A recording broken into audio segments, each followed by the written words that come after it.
Welcome to the Glytamins audio presentation. In the next 20 minutes, you will learn what gallstones are, what kinds of problems they can cause, and what you can do to get rid of them. Gallstones are nothing more than coagulated bile. Bile is the green alkaline liquid produced by the liver, which, among other things, helps us digest our food. The liver produces about 1 liter of bile a day and stores it in a muscular sac called the gallbladder. The gallbladder then squirts this bile down a tube called the common bile duct into the small intestines to mix with the food that comes from the stomach. Well, that's what's supposed to happen. Unfortunately, with nutritional deficiencies and exposure to certain toxins, bile can thicken and form what is known as biliary sludge.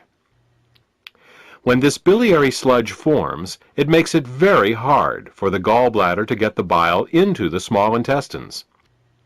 It's like trying to squeeze glue through a straw. It is out of this biliary sludge that gallstones are formed. Gallstones and biliary sludge disrupt the normal flow of bile, causing 3 different types of problems. The first set of problems is related to not getting enough bile into the intestines. The second set of problems occurs when toxins, unable to leave the body through the bile, back up and accumulate in the liver and the bloodstream. The third set of problems occurs when the bile, unable to get into the intestines, backwashes into the pancreas and liver. Let's start with the first set of problems and consider what happens when the bile becomes too thick or full of stones to reach the intestines in required amounts. The first thing that bile does in the small intestine is to neutralize the acidity of the food coming out of the stomach. In order to disinfect and digest the food that we eat, the stomach secretes hydrochloric acid. Did you ever wonder why the stomach doesn't digest itself? It's because the stomach has a special mucus layer that protects it from this hydrochloric acid. But the small and large intestine have no such protection. Instead, they rely on bile.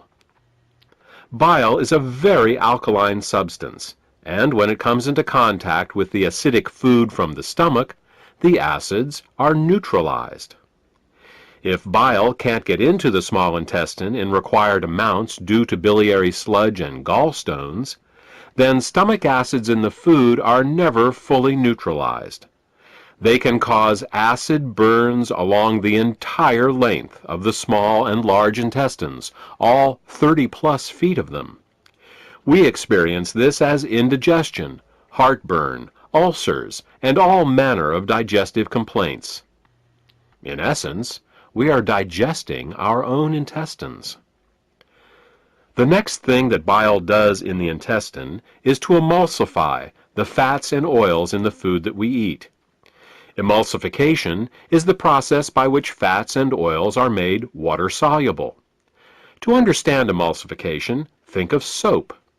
It's next to impossible to rinse grease off a dish with just plain water. But if you put a drop of soap on the dish, the grease washes right off. That's because soap is an emulsifier. It's what allows fats and oils to mix with water. Bile is the body's natural emulsifier, and it is what allows us to digest the fats and oils we eat. Without this emulsification process, essential fats, oils, and all the fat-soluble vitamins we eat become very difficult to absorb. Without adequate bile in the intestines, a person can end up suffering from malnutrition, regardless of the quality and/or quantity of the food that they eat. If eating fats and oils gives you indigestion, or if you have difficulty with food absorption, it could be due to biliary sludge or gallstones. The next thing that bile does in the intestines is to stimulate Peristalsis. Peristalsis is the rhythmic, wave-like motion of the intestinal muscles that moves the food through our digestive tract. If you don't get enough bile into your intestines, you're bound to be constipated, no matter how much fiber you eat. Some people have the misfortune of experiencing alternating constipation and diarrhea. This can be a very confusing experience, but the cause can be quite simple. Without sufficient bile, the hydrochloric acid-rich, partially digested food just sits in the intestines with no peristalsis. Thus, a person becomes constipated, but at the same time his or her intestines are being burned. When enough acids build up and the intestines can't take it anymore, they purge themselves with a bout of diarrhea. Then, with the acids evacuated, the process starts all over again. If you are experiencing problems with constipation, diarrhea, or both, biliary sludge and gallstones could be the cause.